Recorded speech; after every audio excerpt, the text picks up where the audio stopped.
Hey everybody, this is my first flight video of 2024. Also, the Baron 58 paint and interior project is finally complete. This video will have the reveal.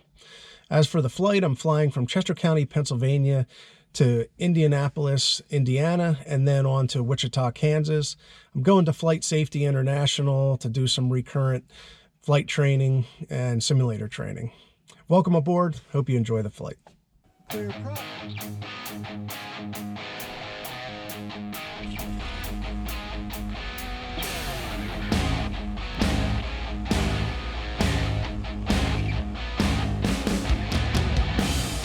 Philly clearance, Baron 517 Mike Romeo. Baron 517 Mike Romeo, Philly. Baron 517 Mike Romeo is number 1 at Chester County, runway 29, holding for release. First Mike Romeo, release for departure, clearance flight off in 4 minutes. Okay, release now, if not off in 4 minutes, we'll call you back, 7 Mike Romeo. Chester County traffic, Baron 517 Mike Romeo is departing runway 29 and will be at eastbound departure, Chester County. Approaching runway 29. Entered runway 29, 5,300 feet remaining.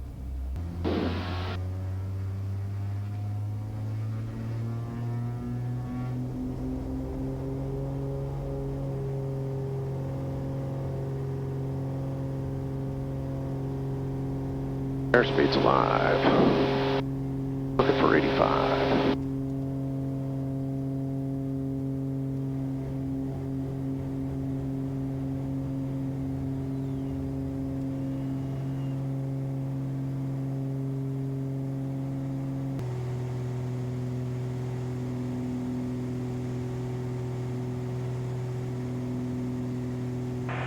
Philly approach, Baron 517 Mike Romeo, 1600, climbing 3000. Sub Mike Romeo, Philly departure, right down, climb maintain 8,000, turn or right direct vents. 8,000, right direct vents, Sub Mike Romeo.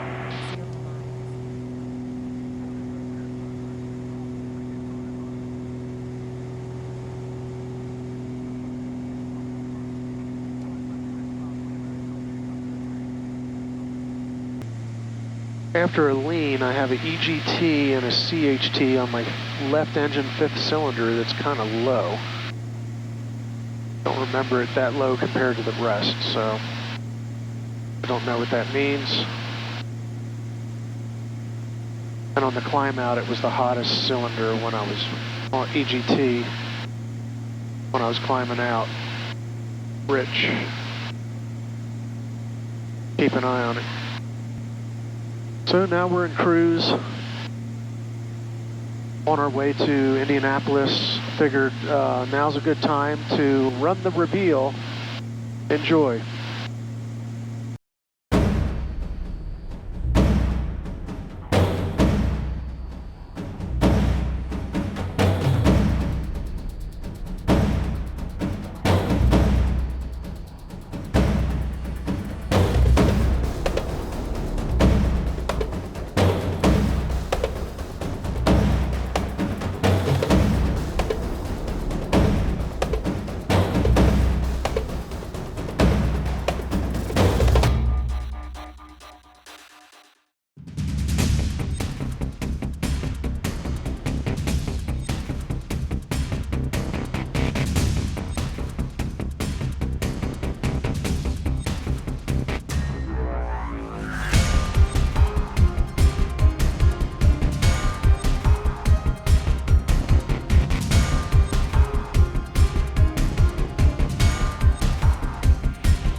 Well, I hope you enjoyed that reveal. You can see the paint and the interior. The interior is the seats are the most intricate seats we've made to date. Usually an interior like this isn't going to go in a Baron. It's usually some kind of VIP jet, but it shows our capability, and customers will bring them in and we'll show them this interior and the interior of some of the other aircraft we've done that are at the hangar.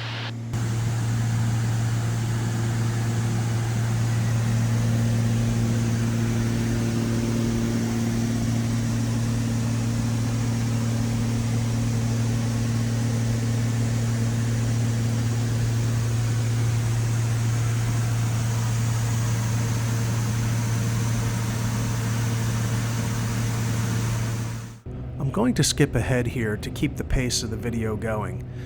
I landed in Indianapolis, Indiana for a fuel stop, took off again, and now I'm en route to Colonel James Jabara Airport in Wichita, Kansas. So when I woke up this morning, there was a solid line. There's a cold front between Indy and Wichita. Southwest 1762, 2000. And then the Weather Channel Future Radar was showing it breaking up. And it definitely has.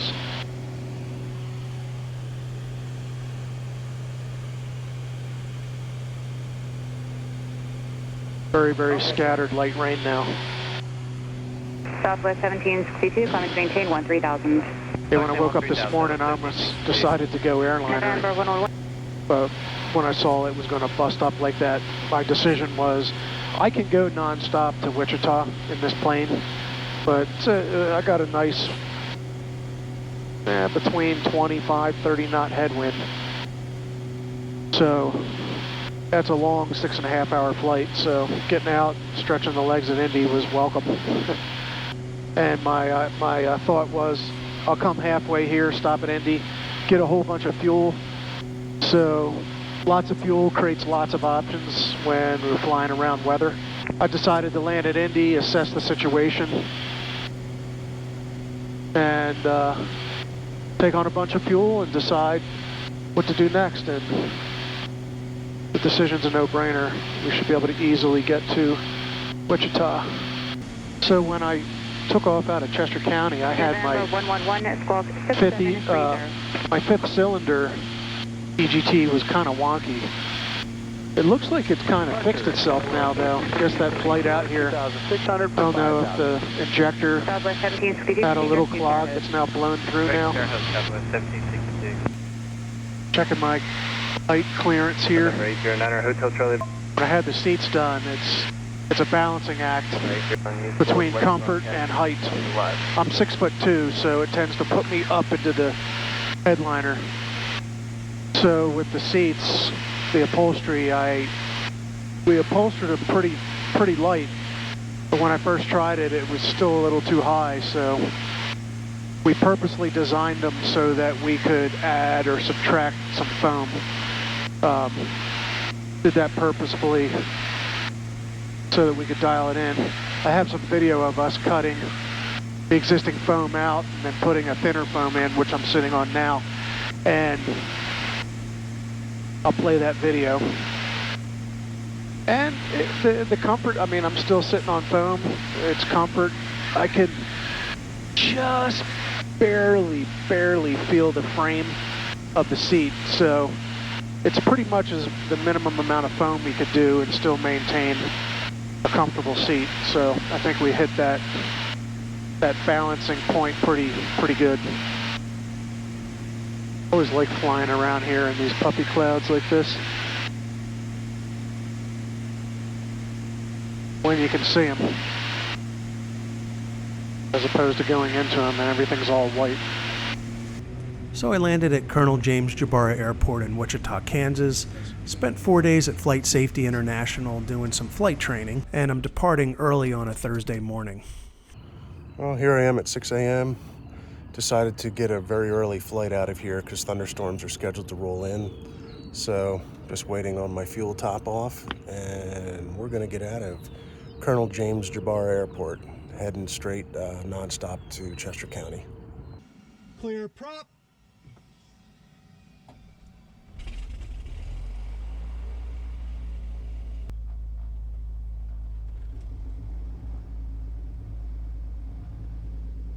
Welcome aboard for Colonel James Jabara, Wichita, Kansas to Chester County, Pennsylvania.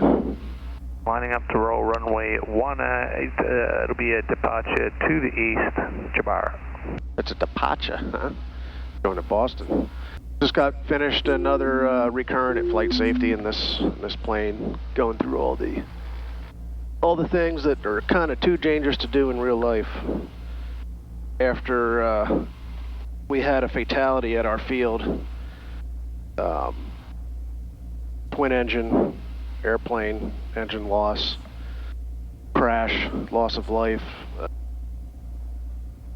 Yeah, it's things like that that say, okay, well, let's go practice this stuff again. So better have it, not need it, than need it and not have it.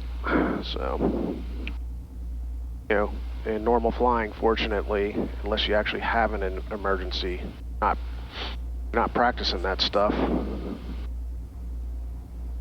So that's why the recurrent training. Wichita departure, Baron 517 Mike Romeo is number 1, runway 18 at Jabara, holding for release. Baron 517 Mike Romeo, Wichita departure. On departure, your turn left, direct Rockney, climb maintain 9,000. You release, departure, report airborne. Jabara traffic, Baron 517 Mike Romeo is departing runway 18 and will be an eastbound departure, Jabara. Approaching runway 18. Entered runway 18, 6,000 feet remaining. RPM's coming up. Airspeed is alive. Looking for 85.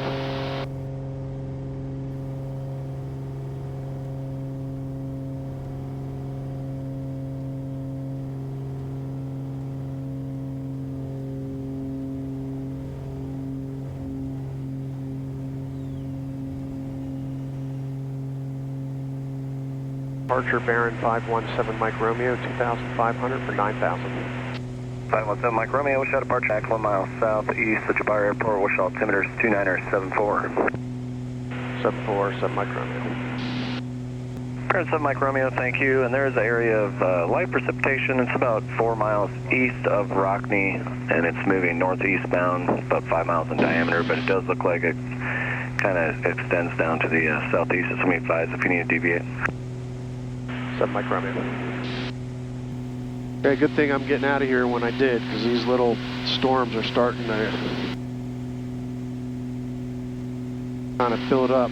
They're small right now, but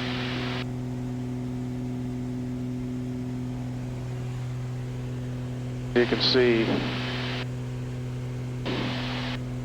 they're out there. I have to do a little bit of deviating, but I got this little corridor coming out of here.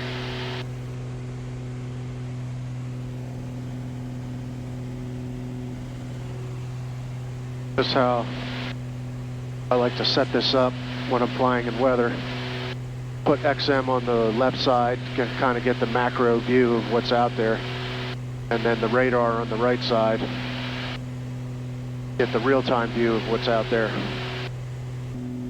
Good morning, Kansas City Center, Baron 517 Mike Romeo, 6.5 for 9,000. 517 Mike Romeo, Kansas City, good morning. The Emporia altimeter 2970. 707 Mike Romeo. 7 Mike Romeo, moderate heavy precipitation, 1 o'clock, 10 miles. Looks like your route keeps you north of that, but if you need to deviate, just let me know. 7 Mike Romeo. I like using FlightSafety for... So there's my route. You quickly put your fingers down on the iPad and get a quick distance to a cell. Kansas City 22, contact Kansas City Center 133.2.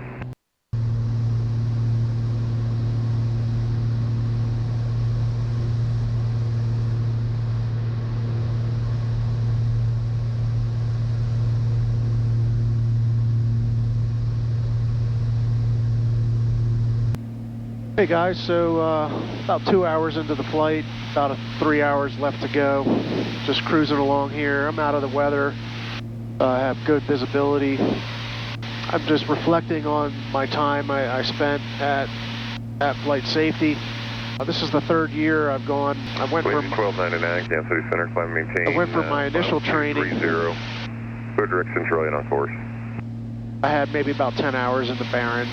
The first year I airlined out to Wichita. So I can't stress enough how valuable the training is.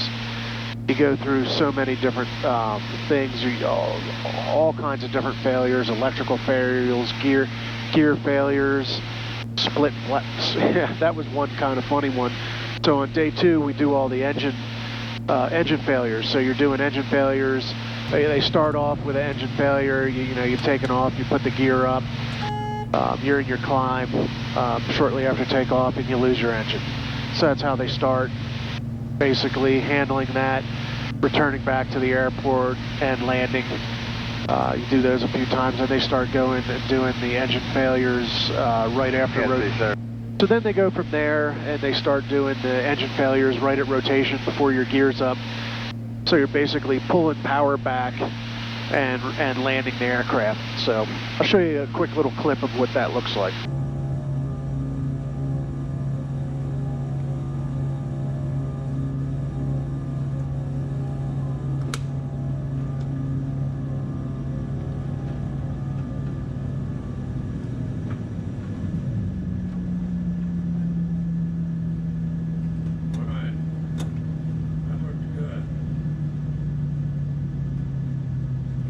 So in that video clip, that was the first one they did. I actually wasn't expecting it because we were just doing the takeoffs, and I was in a climb when they were cutting the engine. So he threw that one on me right after takeoff. They teach when you move your hand off the throttles to go to the gear you're going.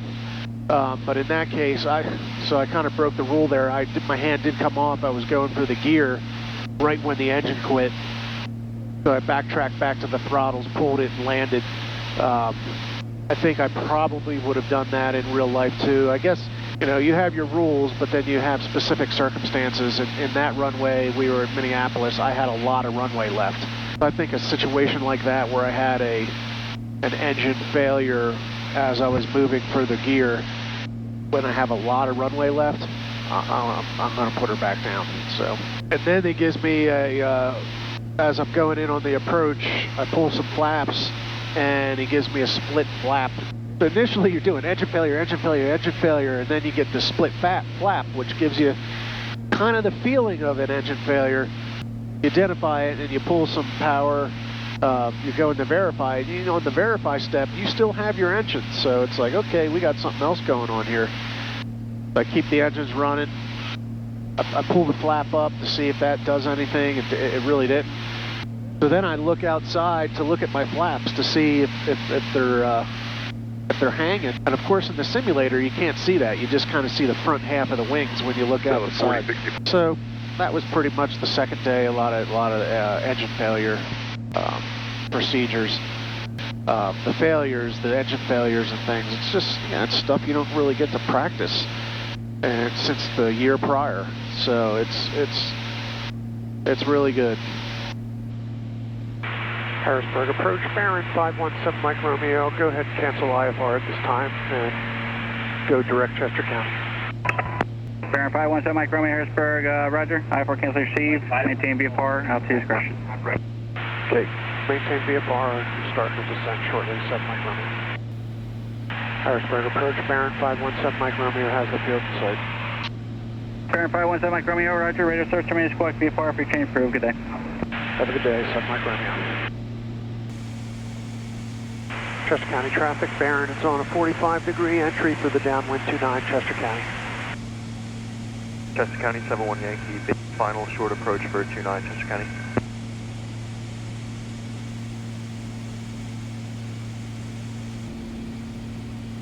Chester County traffic, Baron is downwind 29, Chester County. Yes, undercarriage, 3 green, no red, mixture prop. Chester County traffic, Baron is base 29 Chester County. Chester County traffic, Baron is final 29 Chester County. 1 mile final runway 29. 500.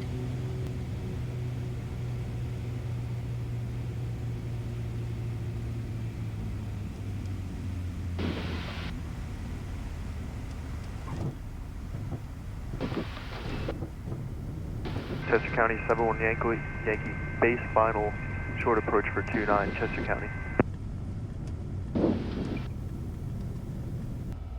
Chester County traffic, Baron is clear 29 Chester County. All right, so that's another flight in the bag. I hope you enjoyed this flight. If you enjoyed it, make sure you like and subscribe.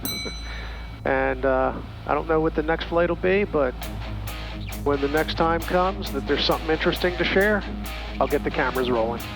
Have a good one, guys. Show flight timers page. 5 hours, 20 minutes.